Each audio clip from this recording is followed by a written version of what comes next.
Olá, alunos! Mais uma aula, nós juntinhos de novo. Nós vamos falar na aula de hoje sobre a teoria das inteligências múltiplas de Howard Gardner. Eu não sei se você já ouviu falar sobre esse assunto, alguns eu sei que já, mas para outros é novidade. Mas sempre a gente tem uma abordagem nova, né? Algo que nos toca. Eu, quando aprendi sobre as teorias de Gardner, eu fiquei muito feliz. Eu fiquei extremamente feliz, porque por vezes a gente se acha inconveniente para o mercado de trabalho, para uma profissão. Às vezes a gente olha do lado, vê as pessoas com tantas habilidades e dá a impressão assim que a gente não tem habilidades, né? Que a nossa vida parece que é desprovida de habilidades. Ou então que a gente não tem tanto quanto as outras pessoas têm, parece que as habilidades das outras pessoas são sempre melhores que as nossas. A gente valoriza o outro e esquece de valorizar a gente mesmo. E o Gardner, ele veio trazer, através dessa teoria das inteligências múltiplas, uma abordagem muito interessante, né? Mostrando que cada um tem capacidades, tem valores, tem habilidades lindas, assim, de serem usadas, e o mundo precisa de você, o mundo precisa de mim, o mundo é melhor porque eu existo, porque eu ponho as minhas habilidades em prática. O mundo é melhor porque você existe e coloca as suas habilidades em prática. Howard Gardner, ele nasceu na Pensilvânia, tá, em 1943. Ele é um psicólogo cognitivo e educacional. Nasceu nos Estados Unidos, né? E ele está muito ligado à Universidade de Harvard. Então, um estudioso, tá? Um exemplo a ser seguido, né? Uma pessoa muito relevante no mundo de hoje. Bom, o Gardner, quando ele listou as inteligências múltiplas, ele dividiu em um grupo, vamos contar aí, no reloginho, lá em cima, no meio-dia, né? 1, 2, 3, 4, 5, 6, 7, 8. Ele dividiu a inteligência das pessoas em 8 grupos, tá? Então a gente chama aí de inteligências múltiplas de Gardner.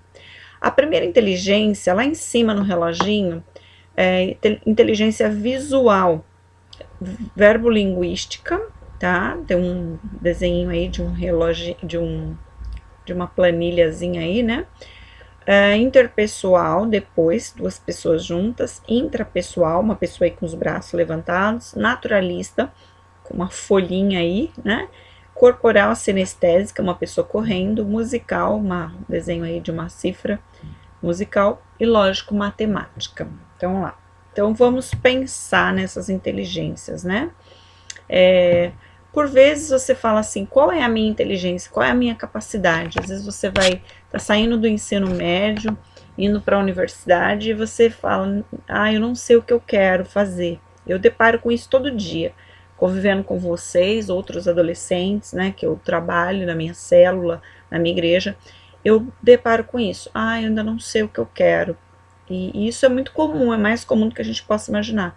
Na verdade, eu percebo, na minha abordagem, pode ser que eu esteja errada, que uma minoria sabe o que vai fazer da vida, assim, já tem uma coisa certa, já sabe das suas habilidades, sabe dos seus desejos. Uma grande maioria não sabe, né? Então, talvez essa aula vai te ajudar a nortear aí a sua história, né, de vida, e você vai se descobrir aí nessas inteligências múltiplas de Gardner. Muito bem. Inteligência número 1, a inteligência linguística. Pessoas que são dotadas, né, dessa inteligência, ele tem a capacidade de usar as palavras de forma efetiva, quer seja oralmente, quer seja através da escrita. Então, quais os profissionais que têm uma aptidão linguística? Pessoas que têm uma inclinação aí, né, os poetas, escritores, oradores, jornalistas, publicitários, políticos, repórteres, professores, tá? São pessoas, um intérprete, um vendedor, né, uma pessoa do telemarketing. Então, nós temos aí um grupo de profissionais que estão ligados à inteligência linguística, né, uma capacidade na fala, na oralidade e na escrita também. Então, pessoas que se expressam bem, tá? Numa sala de aula, a gente percebe entre vocês, vamos apresentar trabalho. Eu tenho vergonha, né? O outro fala, fulano é bom para falar. Então, aquele que é bom para falar parece que está sempre em evidência e os outros não. Mas, na verdade, cada um é bom para uma coisa, né? O que é bom para falar, que legal, é a inteligência dele. Mas será que todo mundo vai falar? Às vezes não, né? Mas o outro é bom para outra coisa, e todos são importantes. Ou então, né, eu vejo aí, muita gente tem um pouquinho de cada inteligência. Talvez ele não se destaque em nada, assim, nossa, eu sou super bom nisso, mas ele tem um pouquinho de cada, uma pitadinha de cada. Também tá valendo, tá? Não é uma regra, tá bom? Então, a inteligência linguística, se você tem uma habilidade nesta área, você pode seguir uma dessas profissões, né? Profissões aí, um advogado, né? Vai ter que falar em público, um juiz. Então, são pessoas ligadas a essa inteligência. Então, é o que eu disse, ou você tem, às vezes, já uma inclinação, mas também pode ser desenvolvido. Eu conheço pessoas extremamente tímidas, mas que hoje são pessoas, por exemplo, que são trabalham com a questão da linguística o tempo todo. E eram pessoas que tinham vergonha até de dizer bom dia. Então, as coisas mudam na nossa vida também, tá bom? Vamos lá. A outra inteligência é a inteligência lógico-matemática. Essa inteligência está descrito aqui. É a capacidade de usar os números de forma efetiva e de raciocinar bem com os números, né? Quem tem esse tipo de inteligência, quais os profissionais, né? Quais as profissões que se dariam bem com esse tipo de inteligência? Cientistas, economistas, físicos, engenheiros, contadores, né? O matemático, etc. Então, esse raciocínio lógico-matemático, a pessoa vai pender para profissões das exatas, né? Que tem aí essa tendência para cálculos, né? Então, olha só uma coisa. Durante muito tempo, escreve aí, teste de QI. Durante muito tempo, o coeficiente de inteligência, ou QI, né? Vem de coeficiente de inteligência. Era um teste que era feito para medir a inteligência das pessoas. Um teste, assim, na minha opinião, bem fazia muita exclusão, né? Excludente. Por quê? Ele testava basicamente habilidades matemáticas, ou mesmo na língua portuguesa. E aí, se você não fosse bom nesse teste, ou seja, se não fosse bom em português ou matemática, né? Na linguagem, não em português basicamente, mas na expressão da oralidade, né? Se você não fosse bom nisso, você ia ter um teste de QI baixo, de baixo resultado. Então, dizia assim, o seu QI é baixo, ou seja, traduzindo, você é burro, né? Então, por muito tempo, mediu-se a inteligência das pessoas pelo QI, coeficiente de inteligência, que baseava muito aí na língua, nas duas primeiras inteligências que eu já citei, né? A linguística e a matemática. Então, pense, quem não fosse bom nessas duas modalidades, estava encrencado, porque, poxa vida, eu sou burro. Quanta gente foi qualificado como burro, pessoas super valiosas, super dotadas de outras habilidades, né? Então, Gardner veio fazer a teoria das inteligências múltiplas e veio trazer luz sobre essas duas situações. Aí nós temos aí outro tipo de inteligência listada por Gardner, que é a inteligência interpessoal. O que é uma inteligência interpessoal? É a capacidade de perceber e fazer distinções no humor, nas intenções, motivações e sentimentos de outras pessoas. Esse tipo de inteligência aprimora a empatia, que é você se pôr no lugar do outro, tá? São pessoas boas na gestão de conflitos. E quem são esses profissionais? São terapeutas, professores, um médico, um psiquiatra, por exemplo, um psicólogo, um líder espiritual. Então, uma inteligência interpessoal é aquela capacidade não só de lidar com o público, mas de se colocar no lugar do outro. A gente colocou aí professores, né? Nem todos os professores têm uma inteligência interpessoal, né? Às vezes ele é até bom na oralidade, mas às vezes ele não se põe no lugar do outro, ele não vê o problema do aluno. Mesmo psicólogo, enfim, qualquer um pode achar que é bom para aquilo, para aquela profissão, vai fazer uma faculdade daquilo, se torna um péssimo profissional.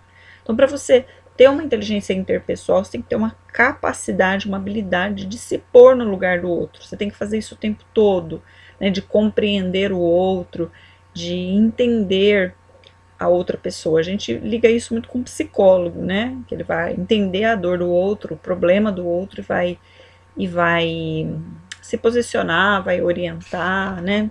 inteligência intrapessoal. Vamos pensar um pouquinho nesse tipo de inteligência. Diz aqui, o autoconhecimento e a capacidade de agir adaptativamente com base neste conhecimento.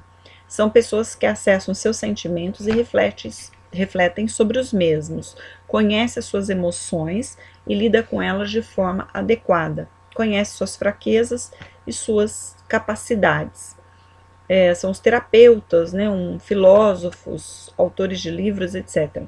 Então, ter a inteligência intrapessoal é ter uma capacidade de se conhecer, de conhecer o seu interior, de ver fraquezas, mas de ver capacidades. Eu estou, sim, sempre vendo pessoas que se depreciam muito. Ah, eu sou um nada, eu sou um ninguém, o mundo não me ama. Às vezes, por exemplo, eu vejo muito vocês, não vocês especificamente, mas postam uma foto e tá bonito na foto e fala, ai, olha como eu tô feio. Então, assim, eu não sei, às vezes a pessoa fala isso para que os outros falem que tá bonito, ou a pessoa acha que tá feio mesmo, mas quando tá feio eu já nem posto, hein? Vou dar a dica aí, tá feio, nem posta. Ou então posta e não esquenta a cabeça, né? Mas essa capacidade da gente entender a gente mesmo, acho que muitas vezes é difícil entender os outros, mas tem hora que é difícil de entender a gente mesmo, então precisa de inteligência para isso, né? Então a pessoa que consegue lidar bem consigo mesma, né? Ela consegue se entender, ela tem uma inteligência intrapessoal.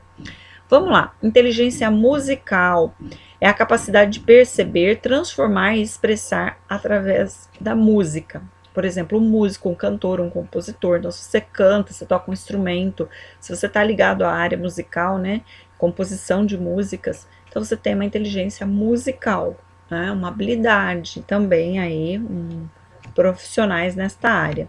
Inteligência espacial é a capacidade de observar o mundo e os objetos em diferentes perspectivas.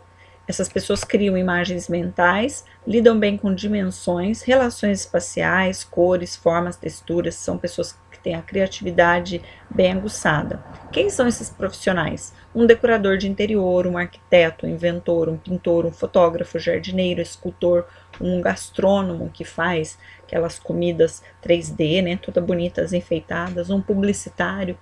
Então, vamos lá. Se você tem uma habilidade, você lida bem com cores, com forma, né, com o tridimensional, você chega no ambiente, você olha, você imagina ele diferente.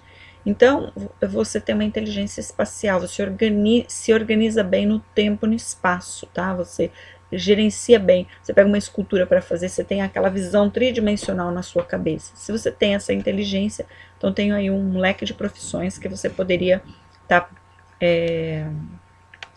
agindo, né, trabalhando nessas diferentes profissões. Inteligência corporal sinestésica. Bem, tá descrito aí, uso do corpo do corpo para expressar ideias e sentimentos. Então, quando você usa o seu corpo e você vai expressar ideias, sentimentos, por exemplo, um ator, uma pessoa que faz mímica, né, pessoa intérprete de Libras, um dançarino, um atleta, então ele lida com o corpo, lida com sentimentos, tá? Então, uma pessoa que tem uma inteligência corporal sinestésica, ele usa a mão com facilidade para produzir ou transformar coisas. Então, ó, um artesão, um escultor, um mecânico, um fisioterapeuta, um carpinteiro, um cirurgião. Então, nós temos aí um grupo de profissões que lidam bem, né, com o corpo e se expressam bem através do corpo. Não só um corpo físico, mas também um corpo em termos de sentimentos, né? Um intérprete de Libras, ele tem que pôr emoção ali, né? Ele tem que lidar com aquilo de forma, com emoção.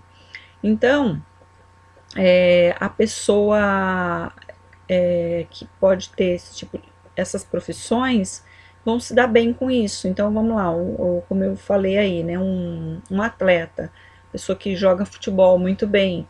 Então, eu vi bastante na escola já, meninos que às vezes não iam tão bem na minha matéria ou em outras, mas eram excelentes atletas, jogavam bola como ninguém, né? Então, ou de repente a pessoa fala, vou fazer educação física, ou sei lá, tinha meninos que queriam entrar para um time, é válido, é válido. A questão dos times todo mundo já conhece, tem um tempo de validade, né? É importante a pessoa estudar, de repente Ah, eu quero entrar para um time, tá, mas faz uma faculdade como a educação física, por exemplo, porque quando passar a sua idade, né, a idade nos times de futebol aí, a pessoa aposenta muito cedo, né, e é legal ter uma profissão, assim, um diploma, até para você ter uma profissão depois.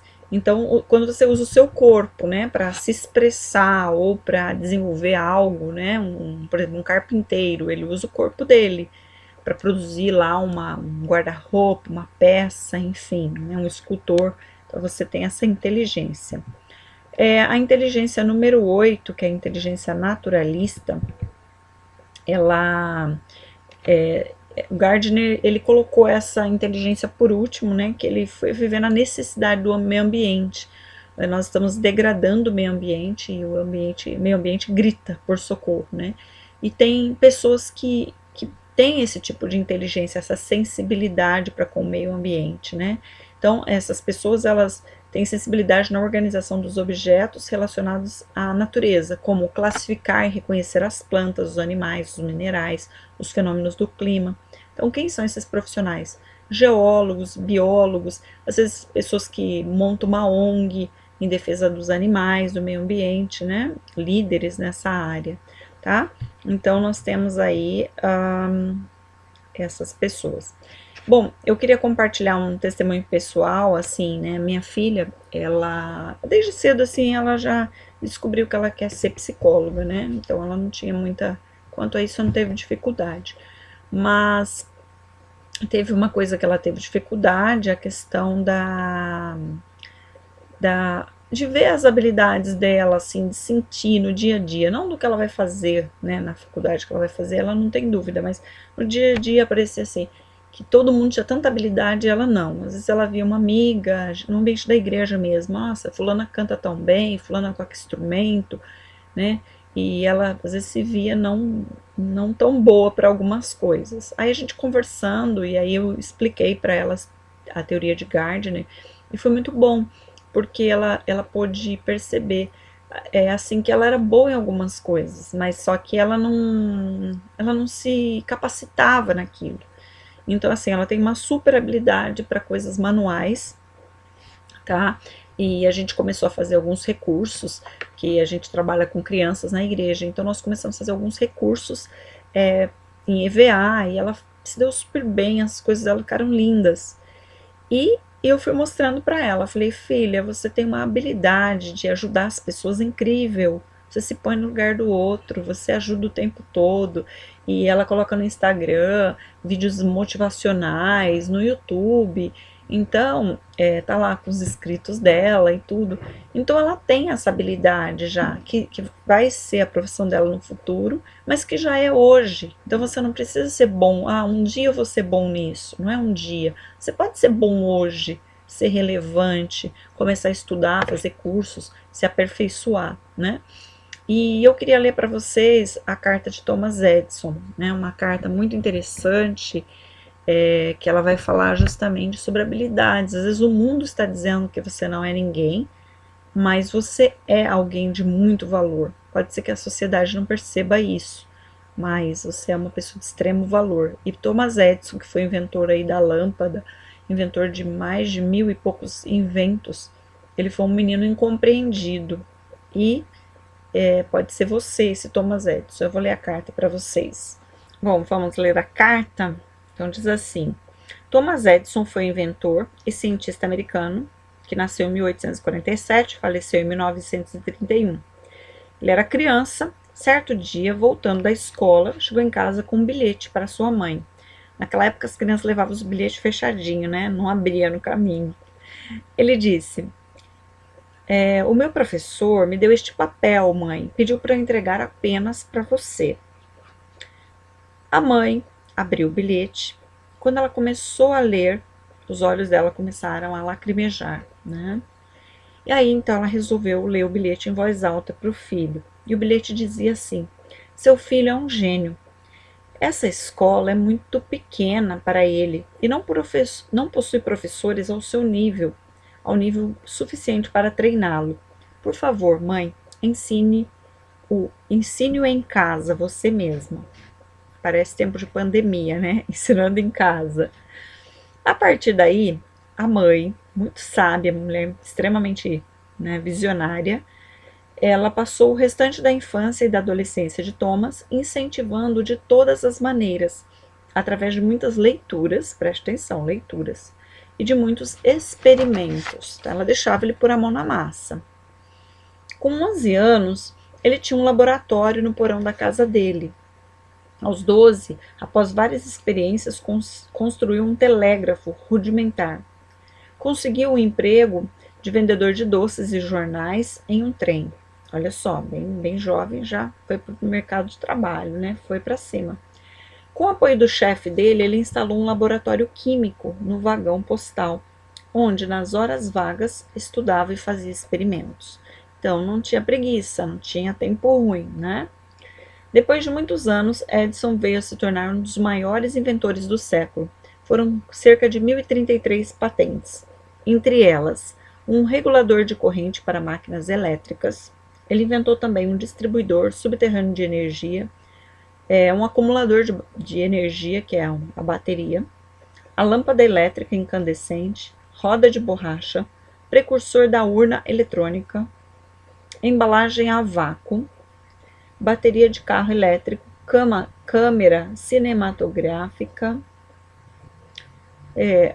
e caneta de tatuagem, caneta elétrica de stencil. Pode ser que ele, talvez não no formato que a gente conheça hoje, mas os primórdios, né? Então ele inventou aí os primórdios de todos esses inventos. Olha o que aconteceu na invenção da lâmpada.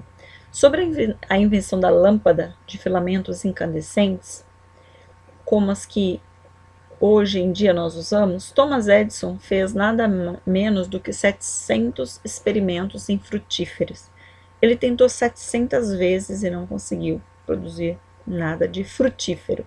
Um dia, um dos seus auxiliares estava desanimado com tanto fracasso e sugeriu a Edison que desistisse das suas futuras tentativas. Porque, depois de 700 tentativas, ele não havia avançado nenhum passo. Então, Edison respondeu ao seu ajudante: "O quê? Como assim? Nós não avançamos nenhum passo. Na verdade, nós avançamos 700 passos rumo ao êxito final. Nós sabemos de 700 coisas que não deram certo. Estamos além de 700 ilusões que mantínhamos anos atrás e que hoje não nos iludem mais. É isso que você chama de perda de tempo?" Então ele deu essa corretiva lá, que ele aprendeu 700 maneiras de não fazer uma lâmpada, já é um passo. Este homem estava habituado a pensar positivamente. Este era o segredo dos seus estupendos triunfos. Por isso, finalmente, em 1879, aos 32 anos, Edison concluiu a invenção da lâmpada elétrica, depois de tentar 1.200 vezes. Tá bom para você? O problema é que às vezes a gente desiste muito rápido dos nossos sonhos, né? Esse é o problema. A diferença entre nós e o Thomas Edison é desistir rápido às vezes. A história caminha para um final bem bonito. Após o falecimento de sua mãe, resolveu arrumar a casa em que ele morava. Quando ele viu um papel dobrado no canto de uma gaveta, ele pegou e logo abriu. Para sua surpresa, era a antiga carta que a escola, o bilhete lá, né, que a escola havia mandado para sua mãe. Porém, o conteúdo não era aquele que a mãe dele leu. Estimada senhora Edison, esse era o conteúdo do bilhete, né? Lamentamos informar que seu filho foi expulso da escola, ele é um péssimo aluno, não progride como o restante da turma, e por isso não podemos permitir que ele continue a estudar aqui. Ele ficará a seu encargo a partir de agora. A senhora vai ajudá-lo em casa. Edson chorou durante horas e então escreveu em seu diário: Thomas Edison era uma criança confusa, mas graças a uma mãe heroína e dedicada, tornou-se o gênio do século. Abre aspas, sou o resultado do que uma grande mulher fez de mim. Fecha aspas, assinado Thomas Edison. Tá? Então, muitas vezes na vida a gente se encontra nessa situação, né? Muitas vezes isso acontece também na nossa vida, né? Nos tornamos incompreendidos pelos nossos dons, pelos nossos talentos, algumas escolhas profissionais, algumas escolhas que a gente faz, Mas eu quero dizer que para você que vale a pena perseguir os seus sonhos, os seus anseios, desenvolver habilidades, visualizar testes que possam testar a sua habilidade, né? Se envolver em coisas e sentir se você gosta ou não, não desistir tão fácil. Eu acho que isso tudo nos ensina, né? Então, que você possa, aí dentro das habilidades, desenvolver a sua.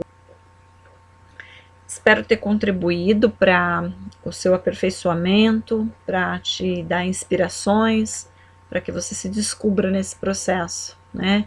E que você possa ser um profissional, seja ele qual for, qual profissão você escolher, desde um motorista de Uber, que o mundo precisa de ótimos motoristas de Uber, a um fisioterapeuta, a um enfermeiro, a um vendedor de lojas, a um médico, a um juiz, não importa a profissão, importa que você se descubra e faça aquilo que realmente tem a ver com você, que você se identifica, aquilo que você pode fazer de melhor e dar a sua contribuição para esse mundo. Fica esse recadinho para você. Um abraço.